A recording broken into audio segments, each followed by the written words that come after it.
Seth is very important among the early leaders known as the patriarchs. He is the first perfect man. According to a special interpretation of the Bible, there were 13 perfect men, and in the end, these 13 will represent the Messiah and his 12 followers.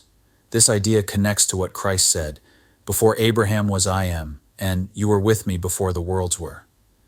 The 13 perfect men symbolize the peak of history. In each generation of the patriarchs, there is one perfect person. Seth is the first, and Noah is the second. The Talmud says that Noah was born with white hair and looked very old for a baby. His father was so surprised by his appearance that he went to ask Methuselah, an ancient wise man, what was going on. Methuselah told him that Noah would bring peace, so he should name him Noah, which means rest, or something that is calm and above chaos. Noah is the 10th generation from Adam, and he is the son of Lamech, who was blind. In the line of descendants from Cain, every fifth leader is a murderer. Lamech was blind and hunted with his young son. One day, the boy saw something far away and thought it was an animal. He pointed it out to Lamech, who shot it, but when they got closer, they realized they had killed a man. The boy told his father that the dead man had a horn on his forehead. Lamech then fell to his knees in sorrow, realizing he had killed his own ancestor Cain, who had been marked by God with a horn so everyone would recognize him. Noah and his ark. Chapters 6 to 9 of Genesis tell the story of Noah and his ark. To really understand this story, it's helpful to look at early Jewish writings. Noah is seen as the second Adam and becomes a father figure for humanity in Jewish thought. He saved the righteous people according to God's plan, making him similar to Christ, who is believed to save good souls during the world's destruction. In ancient texts, Noah's Ark was not just a boat. It represents a special place where people could find safety. The idea of it as a floating boat was created later. Instead, it symbolizes the spiritual world that continues after the physical world breaks down. The Ark, with its 3 levels, represents 3 parts of the divine realm and acts as a small version of the universe. In a mystical interpretation, the Ark is linked to the Zodiac, which contains all living creatures and their seeds. The story connects to Ptolemy's astronomy. During a cosmic night, the 7 lower spheres of creation disappear one by one, starting with the earthly sphere and ending with the Saturnian sphere. In Greek mythology, Saturn eventually consumes all his children, suggesting that during this cosmic night, often referred to as pralaya in Hindu belief, the lower worlds go into a deep sleep, and everything below the zodiac is in chaos. Therefore, the ark represents the zodiac, which stays safe above the chaos. According to ancient beliefs, the physical universe is surrounded by a clear sphere of stars, known as the angelic world. This sphere is divided into 3 parts, similar to how we divide the sky in astronomy. There is a northern hemisphere and a southern hemisphere, with an equatorial belt called the zodiac in between. These 3 parts of the heavens represent the 3 levels of Noah's ark and also correspond to Noah's 3 sons. The mast that Noah placed in the ark symbolizes the polar axis. The Talmud states that Noah took 365 types of reptiles and 32 major groups of animals into the ark. The serpent symbolizes the year, so the 365 reptiles represent the days of the year, and the 32 animal groups relate to the 32 paths of wisdom found in the Kabbalah. These paths include the 10 Sephiroths and the 22 letters of the Hebrew alphabet. There are some lesser-known parts of the Noah story. One story mentions an animal called the reem, which was too big to fit in the ark. To save it, Noah tied a rope to the animal and let it swim behind the ark. This story is similar to the Hindu tale of Vishnu, who took the form of a giant fish and pulled the ark through the sea with a rope tied to his back. Since all life principles had to be inside the ark, the principle of matter also needed to be included. Ancient Jewish writings mention a giant named Og, king of Bashan, who was too large to enter the ark. He is often depicted in old drawings as sitting on top of the ark, being fed by Noah through a small hole or window. It was very important for the flood to achieve its goal. This is why ancient writers go into detail about how the flood happened. There were giants on the earth, and if the water came from below, the giants were strong enough to stop the springs. If the water came from above, the giants were so tall that they could avoid being submerged. To solve this, the Elohim made the flood's waters pass through Gehenna first, causing a fiery flood to fall below and destroy everything. This suggests that the ancient Jewish scholars didn't actually think the flood was just water. Instead, they viewed the term water as referring to cosmic substances. These scholars believed that the water of the flood was both male and female. This was because some of the water came down from above the sky and some came up from the abyss. These two streams mixed in Gehenna and then flowed onto the earth. The male and female waters are similar to those described in the first chapter of Genesis, which mentions the waters above and below the sky. To release the upper waters that caused the flood, Jehovah removed 2 stars from the Pleiades constellation. To stop the flood, he replaced them by taking 2 stars from the Great Bear constellation. Previously, we learned that Taurus represents Eve, so the Pleiades, located in that constellation, are like the children of Adam and Eve. This connection helps explain why the flood happened, especially when we consider Cain and Abel. The 2 stars taken from the Great Bear are seen as guardians of the North Pole and symbolize restoring order or realigning the polar axis. When the flood ended, the ark is said to have landed on Mount Ararat. Ararat is considered the polar mountain, similar to the Olympus of the Greeks and the Meru of the Hindus. It represents the first layer of the heavens above the earth, which is the sphere of fixed stars. Saturn is the leader of the Elohim because it is the oldest of the 7 planets or Chaldean gods. In the beginning, Saturn says, "Let there be a firmament in the midst of the deep." When the first day of creation begins, the influence of Saturn helps to form the firmament. Mount Ararat, where the ark comes to rest, symbolizes the foundation of a new creation and the start of renewed life. This peak is seen as high, but it is not related to the physical mountain by that name in Syria. Once the ark settles and the Holy Spirit, represented by a dove, is sent out, a new era begins. From looking at different sources, it's clear that Noah's story is much more complex and interesting than it may seem in the Bible. To understand it better, we need to interpret this story using insights from secret teachings. The Ark of Noah mainly symbolizes a box or container, which is the key to understanding its meaning. The sacred Ark, or Arga, appears in the esoteric teachings of many ancient cultures. The Ark of the Covenant, which held sacred items, was carried by the Jews during their time in the wilderness. A similar ark was respected by the Egyptians and was depicted on the temple at Philoe. In the Egyptian myth of Osiris, the god's body is placed in a decorated box that floats on the Nile River. Flood stories can be found in the myths of many ancient civilizations. Most of these stories have either been dismissed by modern science as myths or accepted as literal history, while the possibility of deeper or symbolic meanings is often overlooked. In Jewish metaphysics, it is believed that higher principles reflect into the material world, casting their shadows into the depths. This idea follows the Hermetic law of analogy, which states that what is below is similar to what is above. According to this rule, the spiritual aspect of a person is mirrored in their physical body, which acts as a shadow of the soul. Every part of the body and every function happening within it reflects the cosmic laws that are eternal and exist in the higher realm. In this rare and interesting Kabbalistic image, Noah's Ark is seen as a symbol of Christ's tomb. Noah, lying in the ark, has nail wounds in his hands and feet, showing that he represents the Messiah. The image also includes the important figure from the Zohar, who is resting during a cosmic night, similar to Vishnu sleeping on his dark couch. This represents the creative power that has pulled its principles back into itself, with Noah's sons and their wives symbolizing its emanations. The ark symbolizes a seed. In a metaphysical sense, this seed represents a spiritual core that contains the beginnings of a person's mental, emotional, and physical aspects. When this seed reflects downward, it becomes the physical body, where the processes of life occur, much like in a chemical container.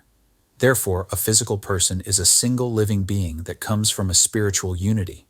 The body is the physical expression of deeper, non-physical forces, created like its cause, and reflecting the law.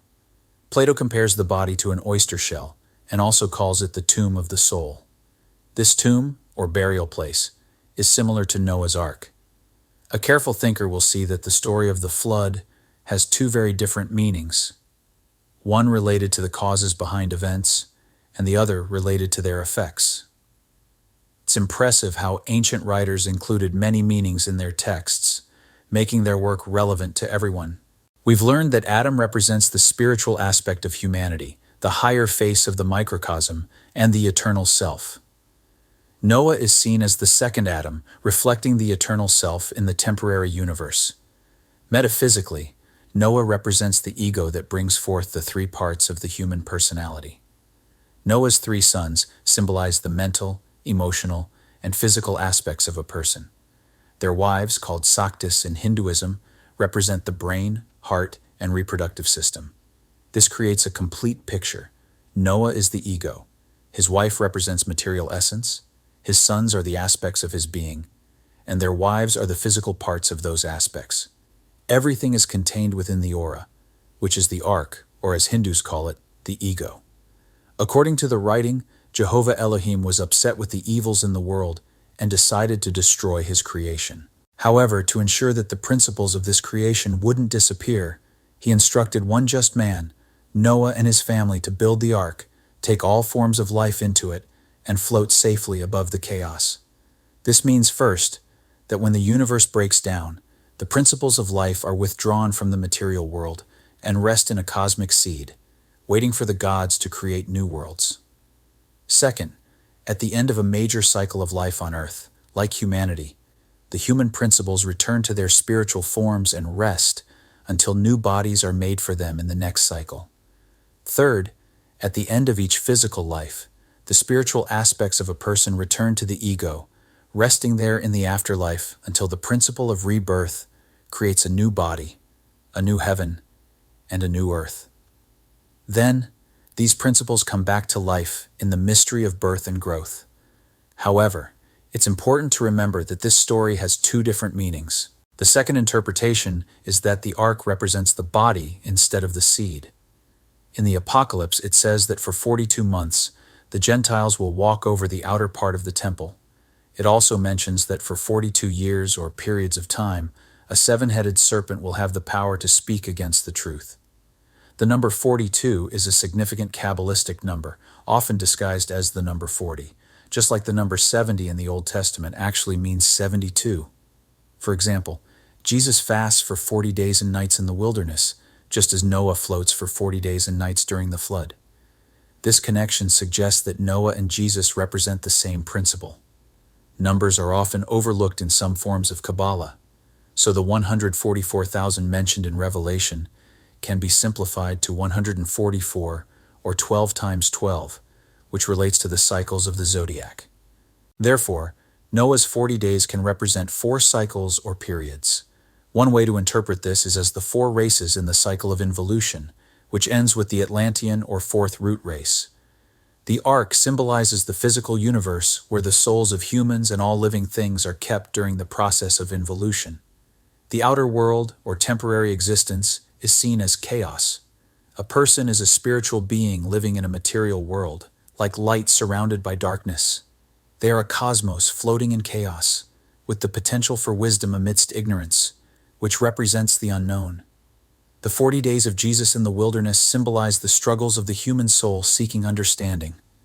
The 4 cycles represent the challenges humanity faces in trying to create order, peace, and security in the physical world. According to the Kabbalah, Noah took the body of his ancestor Adam into the ark, and after the flood, buried it on the hill of Golgotha. This story is a mystical fable that reveals the deeper truth that all bodies, which the ark symbolizes, contain the original seed or essence of species and races.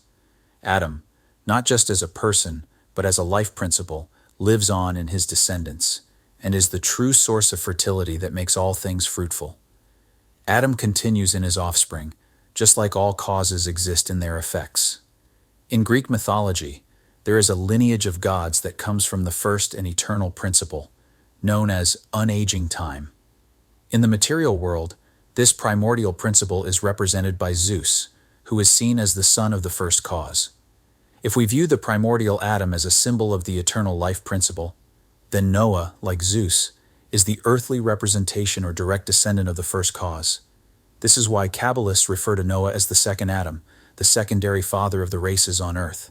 If we think of the ark as a symbol of the physical universe, we can see how all living things are contained in one small vessel with 3 levels, and these measurements are entirely symbolic. This also explains why the ark has only one window, which has puzzled many skeptics. The Chinese view the material universe as controlled by a hierarchy of 8 principles, known as quan and kin, which represent male and female forces that combine in 6 ways to create sons and daughters. This idea comes from one of the oldest Chinese sacred texts, the Yi King, or Classic of Change. Confucius wrote a detailed commentary on this work, stating that it held the secrets of the entire universal creation. Poets have compared human life to being an exile in a desert, with humanity stranded on a small globe in the vastness of space.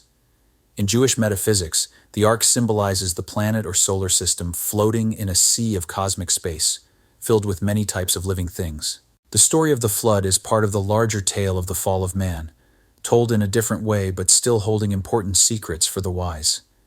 In this smaller version of the universe, the ark represents the human body, which contains countless living powers. Before birth, the embryo floats like a ship in the amniotic fluid. When a person is born, they are launched into the turbulent sea of life, filled with many dangers, which is symbolically represented by the 40 days of the flood.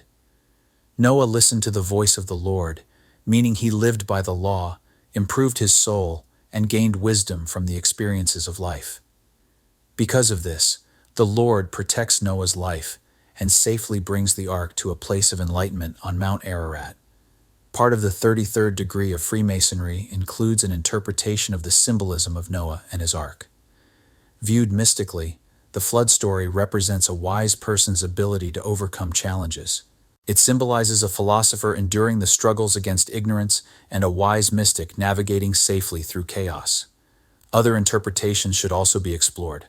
Around 10,000 years before the start of the Christian era, the island of Poseidonis, the last part of the great Atlantean Empire, sank beneath the ocean due to a massive natural disaster. Stories of this destruction have been passed down through traditions and are part of the legendary history of many ancient cultures. Plato learned about the sinking of Atlantis from records left by Solon. He saw that the history of Atlantis was a great opportunity to mix history with philosophy. Plato was part of the Eleusinian Mysteries, where it was forbidden for members to share the secret teachings openly.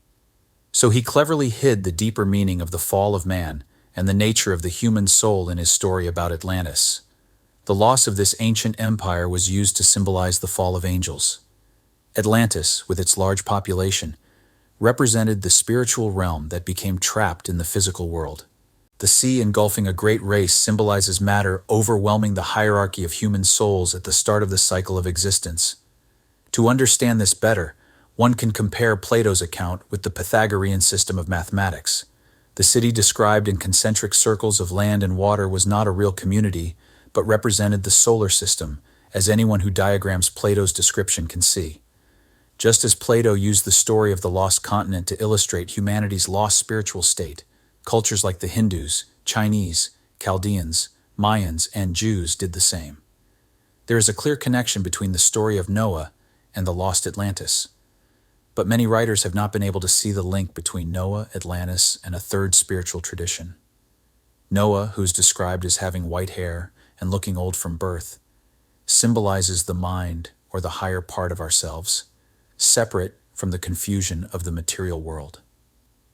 Noah represents knowledge. On the other hand, Og, the king of Bashan, represents personality or body awareness, which we learn from the myths of the Greek Cyclops. In another interpretation, Og is seen as the oversoul or anthropos, the giant who is too large to fit inside the body, the ark, but instead resides above it, living in the upper part of the aura and being nourished through the small window, which represents the pineal gland or third eye. There is also a legend about a baby being born in the ark. This baby symbolizes the soul that arises from the body's chemistry and is similar in meaning to Harpocrates, the infant god from Egyptian mythology.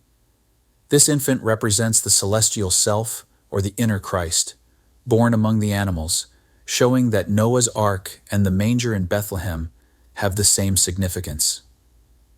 The covenant. The 9th chapter of Genesis talks about the covenant between Noah and God, Elohim. The meaning of the rainbow is quite mysterious.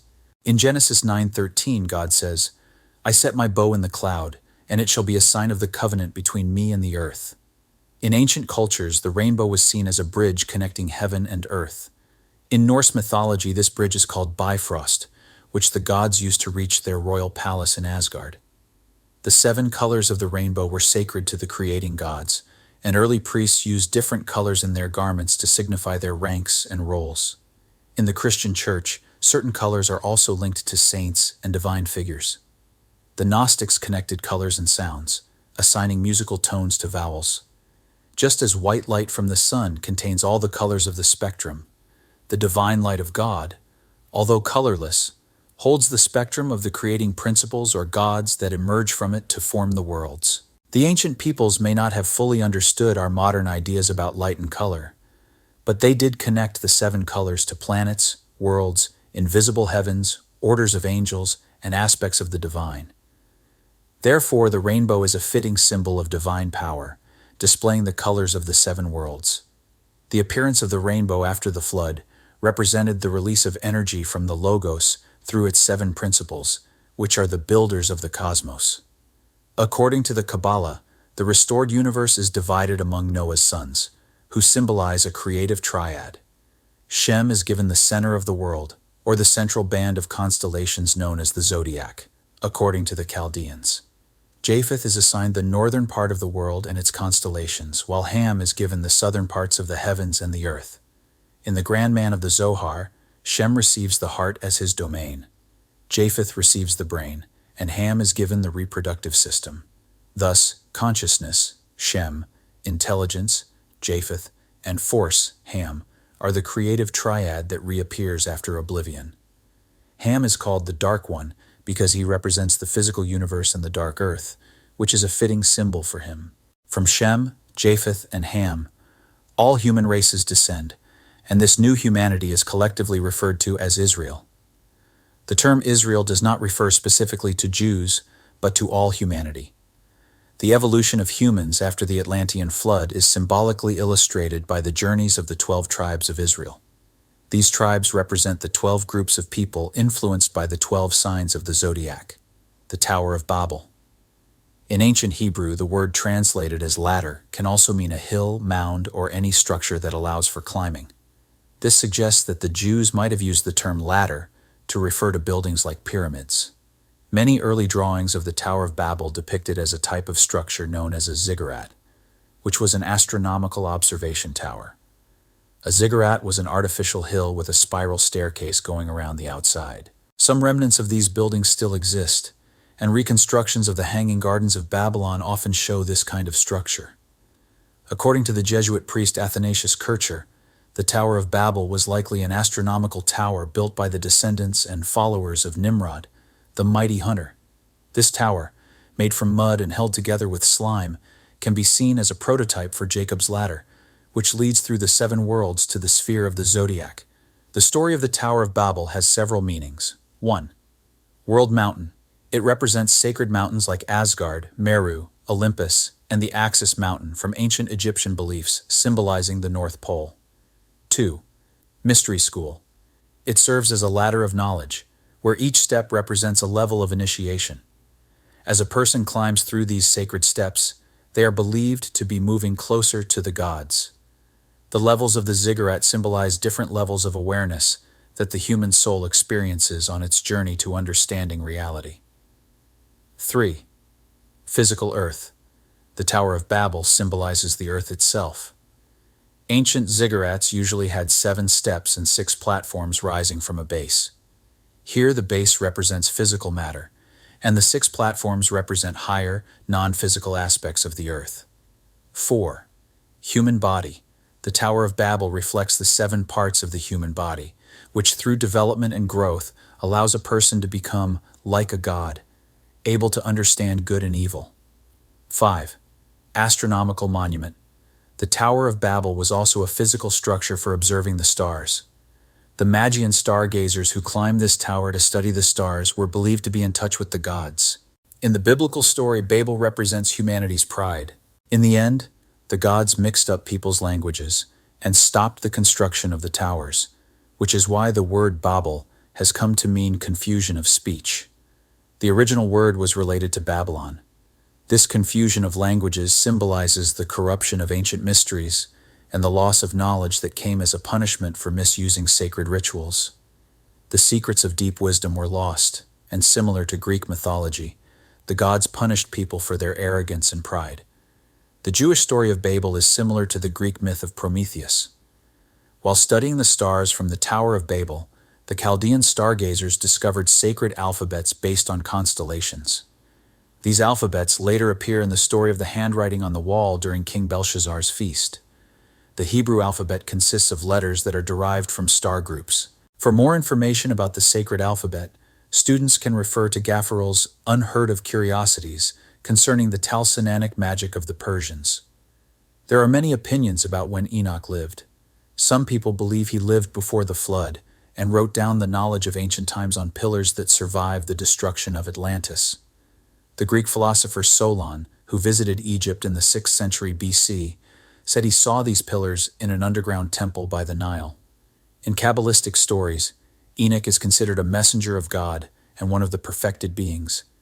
He didn't die, but went to heaven while walking with God. An important part of Enoch's story is the account of the royal arches. With the help of his son Methuselah, Enoch is said to have built an underground temple with several rooms stacked on top of each other, each with an arched ceiling. In the lowest room, Enoch placed a golden triangle that had a secret name of God written on it. After Enoch went to heaven, the location of his temple was forgotten, and people searched for the hidden room for many years. Later, when King Solomon decided to build his temple on Mount Moriah, his workers discovered Enoch's sealed vaults while digging the foundation. This is why Solomon's temple was built on the site of Enoch's mysterious temple, with its 7 arched rooms. In Freemasonry, the meaning of Enoch's royal arches is carefully preserved. The whole temple represents an astronomical mystery, with the 7 rooms symbolizing the orbits of the planets. The golden triangle in the lowest room represents the 3 parts of a person's spirit: will, wisdom, and action, which are hidden in the physical world. One interpretation suggests that Enoch represents the human spirit itself, as the builder of the 7 bodies or arches, since the spiritual part of a person is what walks with God and does not die.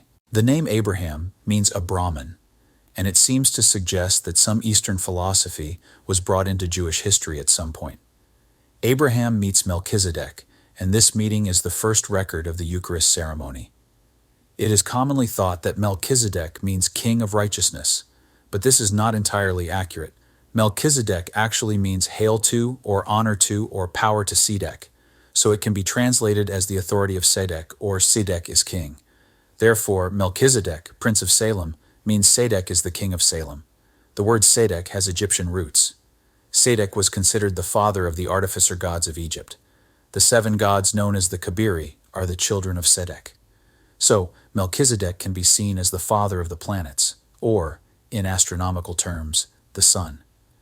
Similar to Moses, who is also linked to the sun, Melchizedek represents the great orb of heaven, making him his own father and mother, as well as the founder of the eternal priesthood. Later, Christ is referred to as the light that lighteth every man that cometh into the world. This means that Christ symbolizes the spiritual sun, the light bearer, and the light bringer. St. Paul calls him a priest forever in the order of Melchizedek, meaning he is a priest of the sun, or of the solar mystery, or of the eternal light.